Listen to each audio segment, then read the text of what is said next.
ಬದ್ಧವಾದರು ನುಡಿಸಿದ ಬೆನೆಲ್ವೆನು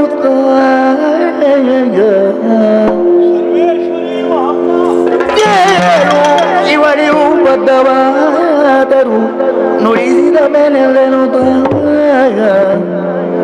ನೋಡಿದನು ಕಲಿರತ್ತ ಬೀಜನು ಗಾಢ ಗರ್ವದೇ ಮೆರವ ಮೆರವ ಮೆರವ ಶಿವೆಯನು ನೋಡಿದ ನೋಡಿದ ನೋಡಿದ ನೋಡಿದ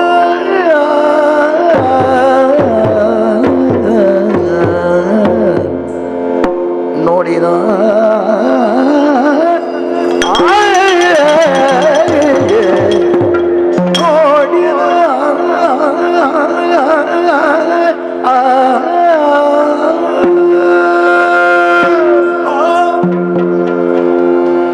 ಅರೆಘಳಿಗೆ ಲೋಕವನ್ನೇ ಮರೆತನಲ್ಲ ನಾನು.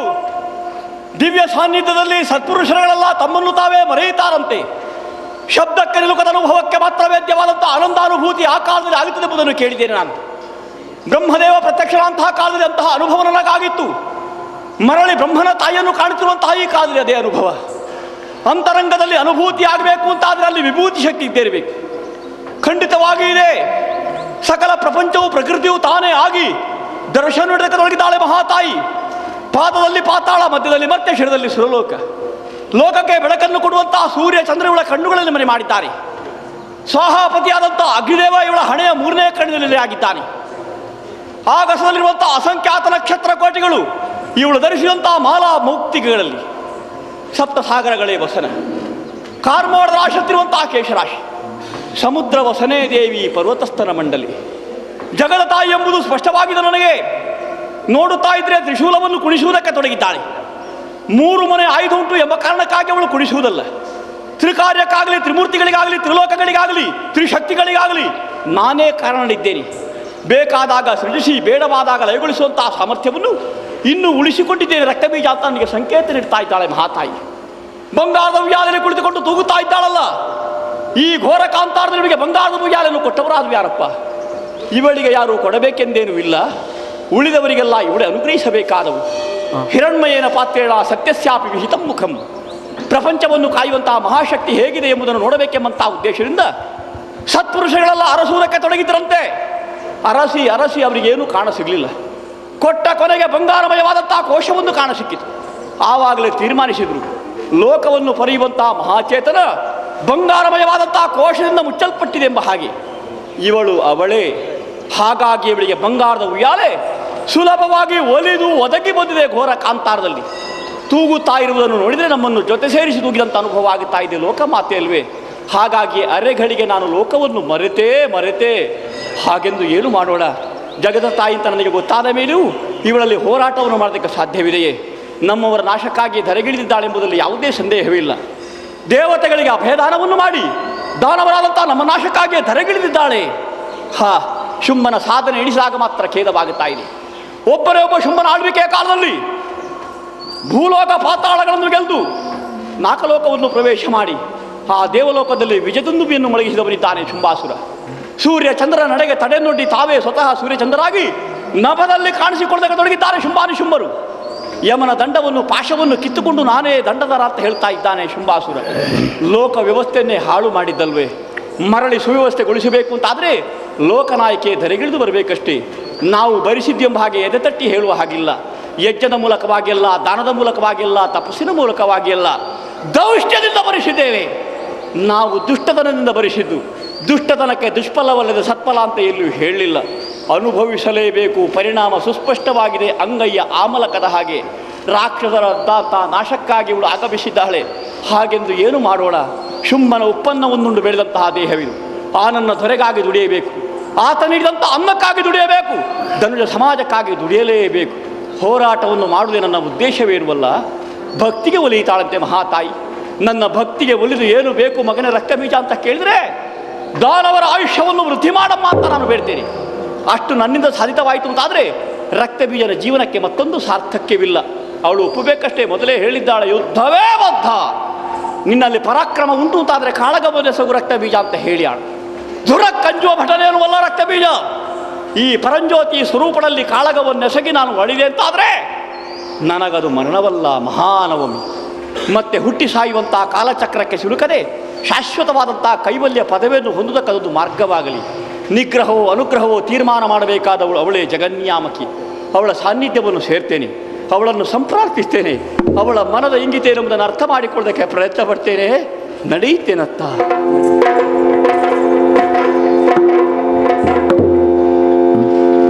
ಮಾತಾ ಮರಕದ ಶ್ಯಾಮ ಮಾತಂಗಿ ಮದಶಾಲಿನಿ ಕುರ್ಯಾಕಟಾಕ್ಷಂ ಕಲ್ಯಾಣಿ ಕದಂಬವನವಾಸಿನಿ ಏಣಾಂಕ ನಿಭ ಪತ್ರೇ ನೀನೇ ತಾಯೇ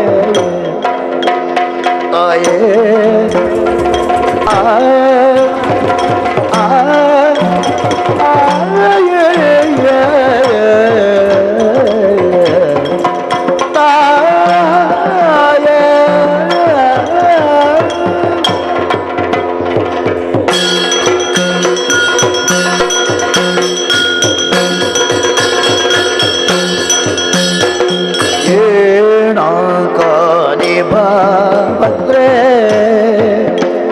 ನೀನೇ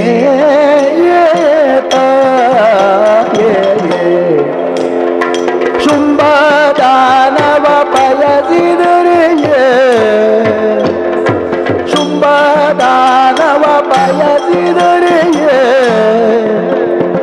ಸಾನುರಾಗವ ಹರಿಸದೆಯೇ ನೀನು ಸಾನುರಾಗವ ಹರಿಸದೆಯೇ ಬಲು ಛಲದಿಂದ ಕೂಡಿಯ ಇಟ್ಟಿದೆಯ ತಾಯೇ ಬಲು ಛಲದಿಂದ ಕೂಡಿಯ ಇಟ್ಟಿದೆಯ ತಾಯೇ ಸಾನುರಾಗವ ಹರಿಸದೆ ನೀನು ಬಲು ಛಲದಿಂದ ಕೂಡಿಯ ಇಟ್ಟಿಸಿದೆ ತಾಯೇ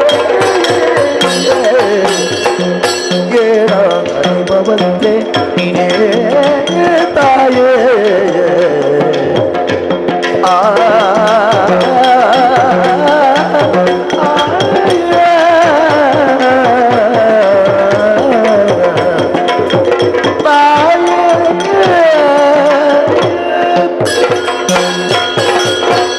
ಶಂಖಕಮಲಾಕರಿ ಚಂದ್ರಕಲಾದರಿ ಜ್ಞಾನವಿದ್ಯಾದಿ ಶಿವಭಕ್ತ ಮನೋಹರಿ ಮೋಹನ ಕಲ್ಯಾಣಿಯ ತ್ರಿಪುರ ಸುಂದರಿ ನಿನ್ನ ಪುಣ್ಯ ಪದ ಪುಂಡರೀಕಗಳಿಗೆ ರಕ್ತಬೀಜನ ಸಾಷ್ಟಾಂಗ ಪ್ರಣಾಮಗಳಮ್ಮ. ನಿನ್ನ ಪಾದ ಭಜಕರಿದ್ದೇನಮ್ಮ ನಾನು. ಕಣ್ಣುಗಳಲ್ಲಿ ನಿನ್ನ ರೂಪವು ತುಂಬಿ, ಕಿವಿಗಳಲ್ಲಿ ಕೀರುತ್ಯ ತುಂಬಿ, ನಾಲಿಗೆಯಲ್ಲಿ ನಾಮಾಮೃತವು ತುಂಬಿ, ಹೃದಯ ಪೀಠದಲ್ಲಿ ನಿನ್ನ ಮುರುತ್ಯ ತುಂಬಿ, ನಿನ್ನ ಪಾದ ಕಮಲದಲ್ಲಿ ನಾನೇ ತುಂಬಿ ಆರಾಧನೆ ಮಾಡುವಂಥ ಪಾದ ಸೇವಕರಿದ್ದೇನಮ್ಮ. ಆದರೆ ಈಗ ಮಾತ್ರ ಭಜನೆ ಮಾಡುತ್ತಾ ಕಾಲವನ್ನು ಕಳೆಯಬೇಕೆಂಬಂಥ ಉದ್ದೇಶದಿಂದ ಬಂದಿಲ್ಲ.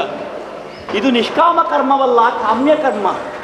ನನಗಾಗಿ ಅಲ್ಲವಮ್ಮ, ನನ್ನ ದೊರೆಯಾದಂಥ ಶುಂಭನಿಗಾಗಿ. ಆತ ನಿನ್ನನ್ನು ಬಯಸಿದ್ದಾನೆ.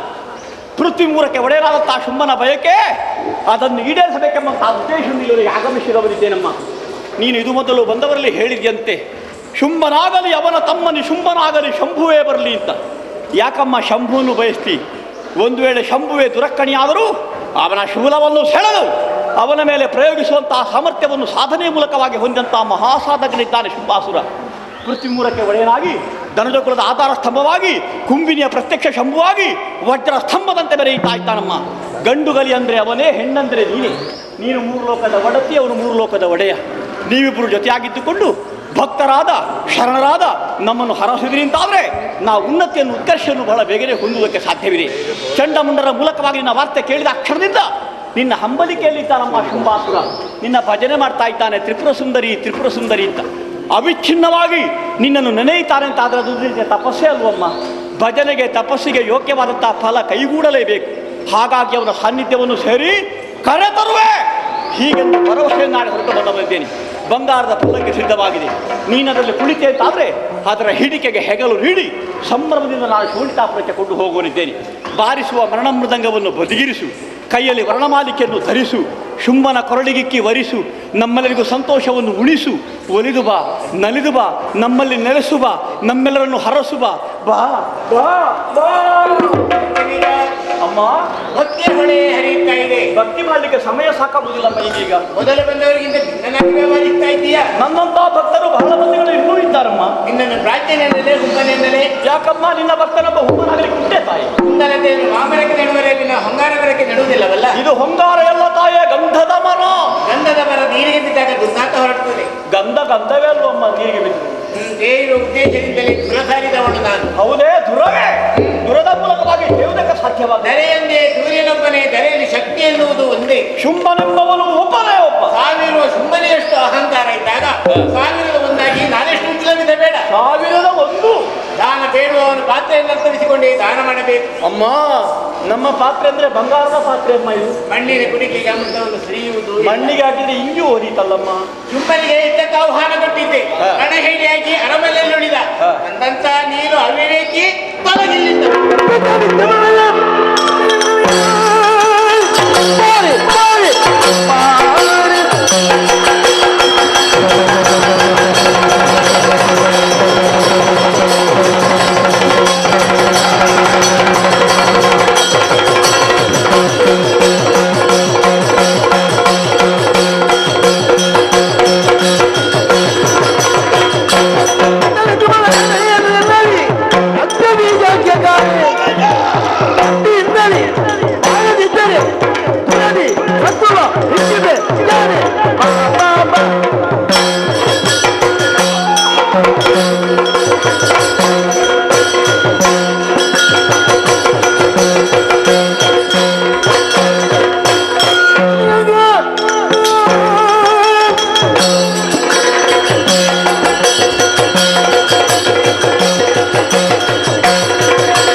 ಅದೆಷ್ಟು ಕಾಲದಿಂದ ಹೋರಾಟ ನಡೀತಾ ಇದ್ರು, ಜಯಾಪಜಯಗಳ ನಿರ್ಣಯವಾಗುವುದಿಲ್ಲ. ತನ್ನ ದೈಹಿಕವಾದ ಶಕ್ತಿಯನ್ನು, ಮಾನಸಿಕವಾಗಿ ಭಕ್ತಿಯನ್ನು ಜೊತೆಯಾಗಿರಿಸಿ ಯುದ್ಧವನ್ನು ಮಾಡುತ್ತಾ ಇದ್ದಾರೆ ರಕ್ತ ಬೀಜ. ಪರಿಣಾಮದಿಂದ ಬಳಲಿಕೆ ಉಂಟಾಗಿದೆ. ಈತನಲ್ಲಿ ಯುದ್ಧವನ್ನು ಮುಂದುವರಿಸುವುದಕ್ಕಾಗಿ ನನ್ನ ಈ ತನುವನ್ನು ಅಲಗಿಸಿ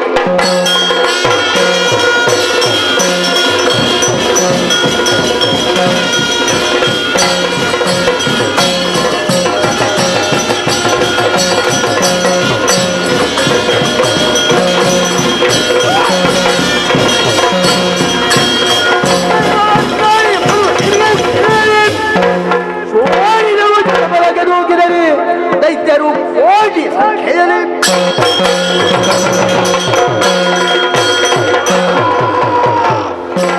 ಆಶ್ಚರ್ಯವೇನು? ಸಪ್ತಮಾತ್ರಗಳಲ್ಲಿ ಕಾಲವನ್ನು ಮಾಡ್ತಾ ಇದ್ರೆ ಇಂದ್ರಾಣಿ ಎಂಬುವಳು ವಜ್ರಾಯುಧವನ್ನೆತ್ತಿ ಹಣೆಗೆ ಹೊಡೆದಳಲ್ಲ. ಹಣೆ ಹೊಡೆದು ರಕ್ತ ಸೋರುವುದಕ್ಕೆ ತೊಡಗಿದೆ. ಸೋರುವ ರಕ್ತವನ್ನು ಬೊಗಸೆಯಲ್ಲಿ ಹಿಡ್ಕೊಂಡಿದ್ದೇನೆ. ರಕ್ತ ಬೀಜನಿಗೆ ರಕ್ತ ಸೋರಿದ್ರೆ ಸೋಲವಾಗ್ತದೆ. ಯಾರು ಹೇಳ್ತಾರೆ ನಿನಗೆ? ನಾವು ವೇಳೆ ಮೀರಿದ್ರು ಕಾಳಗ ಮಾಡುವುದೇ ಬಿಡ್ತಾರೆ ಅಂತ ಭಾವಿಸಬೇಡ. ಬ್ರಹ್ಮದೇವ ಕೊಟ್ಟಿದ್ದಾನೆ ವರ ಬಲ. ಒಂದು ಬಿಂದು ರಕ್ತ ಭೂಮಿಗೆ ಬಿದ್ದರೆ ಕೋಟಿ ಸಂಖ್ಯೆಯ ದಾನವೀರು ಹುಟ್ಟಿ ಬರಲಿ ಎಂಬ ಹಾಗೆ ವರವನ್ನು ಕೊಟ್ಟಿದ್ದಾನೆ ವಿಧಾತ. ಬ್ರಹ್ಮದೇವನದ್ದಾದಂತಹ ವರಬಲದ ಸಾಕ್ಷಾತ್ಕಾರಕ್ಕಾಗಿ ಬೊಗಸೆ ರಕ್ತವನ್ನು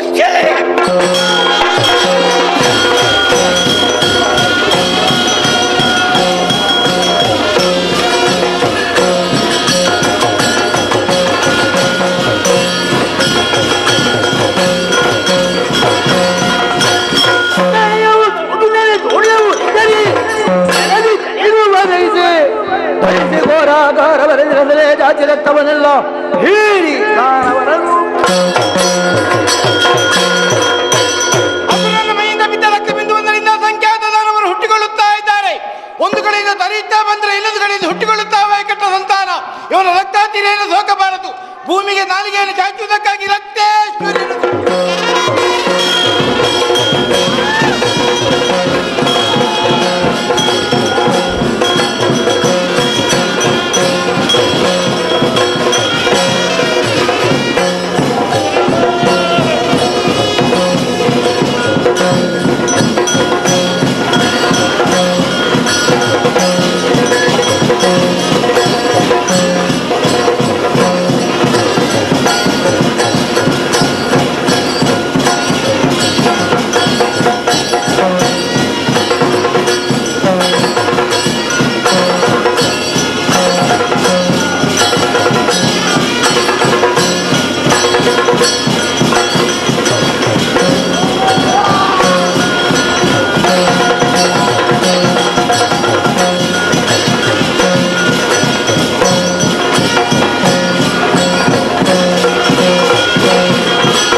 ನನ್ನ ಒಂದೇ ಸಮಯ ಕೈಕ ತಿಕ್ಕಿನ ಹಿಡ್ದಕ್ಕ ಅಹಂಕಾರ ಮಾಡ್ತಿಡ್ರ ಕೈತ ಎಣ್ಣೆ ಕಣ್ಣಿಗೆ ಬಿಟ್ಟು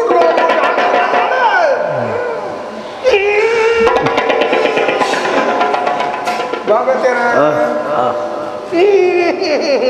ಎಂಚ ನನವಂತೆ ಪೊರ್ತು ಉಂಡ ನಾನು ನೆತ್ತಿಗೆ ಮುಟ್ಟಿವೇಣ ಹೌದಾ ಮಲ್ಲೆತ್ತೆ ಹೆಡ್ಡೆ ಕೆಲಸ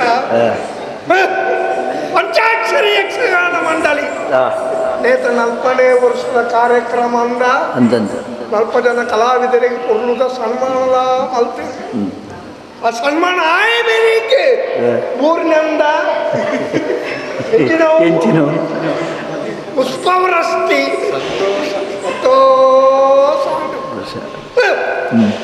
நல்பாடு ஐவாவாடு அரிப்பாவாடு ಎಲ್ಪತ್ತೈನಾವಾಡು ನಮ್ಮ ಬತ್ತೊಂದು ನೂದೆಕ್ಕೆ ಎತ್ತಾಡು ಆ ತೆಕ್ಕೆ ದೇವರು ಅಪ್ಪ ನಿಖಿಲ ಬೇರೆ ಸಹಾಯ ಉಂಟದು ಈಶ್ವರ ದೇವರೆಲ್ಲ ದುರ್ಗಾ ಪರಮೇಶ್ವರ ನಿಖಿಲ ಬೆರಿಯ ಉಂಟದು ನಿಖಿಲ ಕೆಲಸ ಕಾರ್ಯ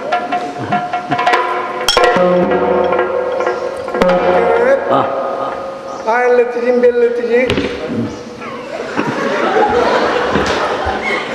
ಕೈವಾಳವನ್ನಿ ರಾಜಕೀಯ ಮಾತ್ರ ನಾಯರಲ್ಲಿ ಮಾತಿನ ಬಗ್ಗೆ ಬಾಡಿ ಹೋಗ್ಬಿಟ್ಟ ಬಾಲವಂಡರು ಮೂಡಿ ನಾಲ್ಕು ಜನ ದೊಂದು ಮಾತಾಡಿ ಈತ ಕೊಟ್ಟು ಮಾಡ್ತಾರೆ ಮಲ್ಲೆತ್ತಿ ನಿಖಿಲ್ ಮಲ್ಪಿಚ್ಚಿ ಕಾರ್ಯ ಬರ್ತೀನಲ್ಪ ಲಕ್ಕಿನಲ್ಪ ನಿಖಿಲ ಪುದಾರಿನ ಪಲತ್ತು ಬರ್ಕೊಂಡು ಅಪ್ಪ ಅನುಗ್ರಹ ಇನ್ನ ಸಂತ ಪಾರಂಪರೆ ಮುಟ್ಟ ಅಪ್ಪ ಅನುಗ್ರಹ ಕೀರ್ತಿ ಬರು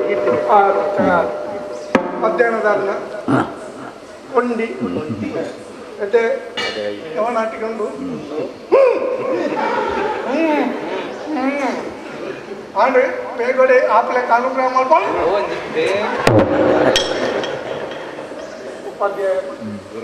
ಹೊರ ಬಟ್ಟೆಯಲ್ಲಿ ಇದೇ 10ನೇ ಸರ್ತಿಲ್ಲ ಕೊಟ್ಟ ಆಡು ಅಲ್ಲೆತ್ತಿ ಏತ್ತು ಬೆಂಡಲ್ಲಿ ಏತ್ತು ಬೇಲಿ ಮಾಡ್ಕೊಂಡಲ್ಲ ಸರ್ರಾಗ ಉಲ್ಲಾಸ ಕೊಡ್ತು ಅಪ್ಪ ಅನುಗ್ರಹ ಮಾಡ್ಕೊಳ್ಳಿ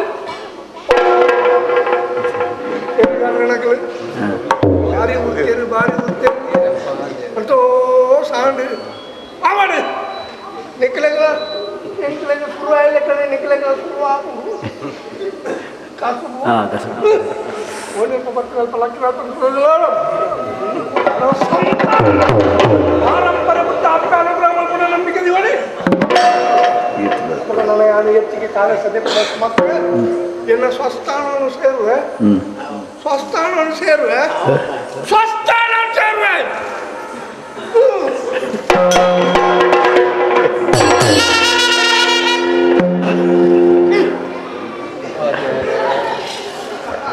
ഒന്നോ മതത്ത് പോയില്ല കൊണ്ടപ്പ ബൊണ്ടോണ്ടോ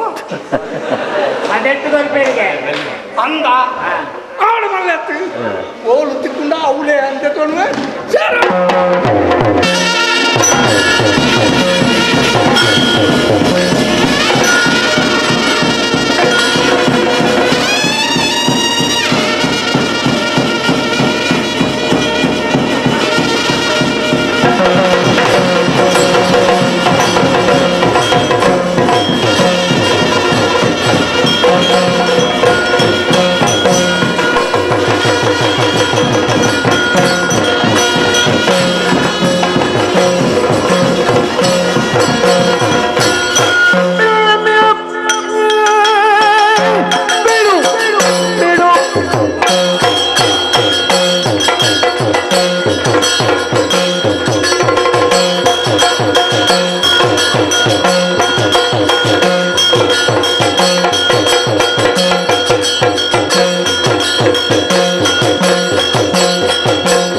ಪರಾಕ್ರಮ ಹೆಚ್ಚು ಎನ್ನುವ ಹಾಗೆ ಭಾವಿಸಬೇಕಾಗಿಲ್ಲ.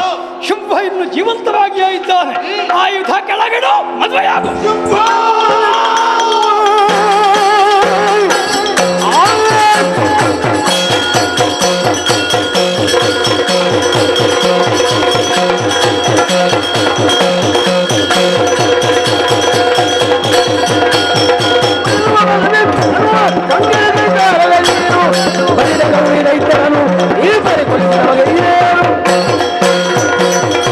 ಜೀವನದಲ್ಲಿ ಎಲ್ಲವನ್ನೂ ಕಳೆದುಕೊಂಡು ಹಲ್ಲುಗಳಿಸಿದ ಹಾವಾಗಿ ಬದುಕುತ್ತಿರುವೆ ಶುಂಭ.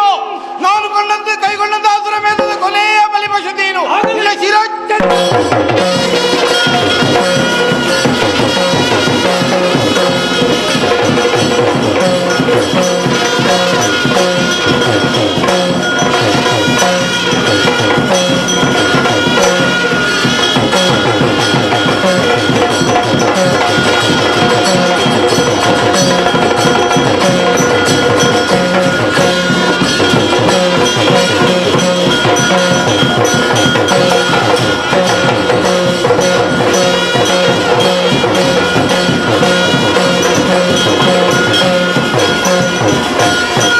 ಹಿಮಾದೇವಿ ಶಂಕರಿಗೆ ರಾಮಜರೆ ಪೂರ ಹಿಂಜಂಕರಿಗೆ ಸೇವದಿ ಬಗುದರ ಪರಮೋದಿಗೆ ಜಯ ಜಯ.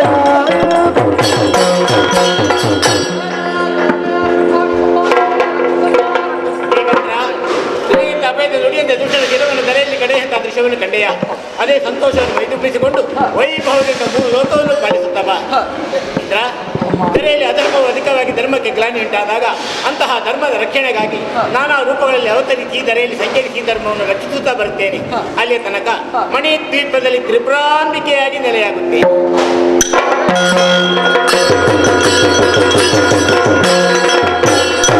ಶಿವಂ ಶಿವಕರಂ ಶಾಂತಂ ಶಿವಾತ್ಮಾನಂ ಶಿವೋತ್ತಮಂ ಶಿವಮಾರ್ಗ ಪ್ರಣೇತಾರಂ ಪ್ರಣತೋಸ್ಮಿ ಸದಾ ಶಿವಂ ಸರ್ವಸ್ವರೂಪೇ ಸರ್ವೇಶೇ ಸರ್ವಶಕ್ತಿ ಸಮನ್ವಿತೆ ಭಯಭ್ಯಸ್ತಾಯ ನೋ ದೇವಿ ದುರ್ಗೆ ದೇವಿ ನಮೋಸ್ತುತೆ ಮಂಗಳಂ. ಮಂತ್ರಾಲಯ ಬುಡವಾದಿದಗೆ ಮಂಗಳ ಬಲಬುಡ ಗಜಮುಖ ಮಂಗಳ ಮುದಿರಿ ಜನಾಗಣಗೆ ಜಯ ಮಂಗಳ ಸೂರ್ಯದ ಮಂಗಳ ಶ್ರೀಜಯ ದಿನಕರಗೆ ಜೈ ದತ್ತ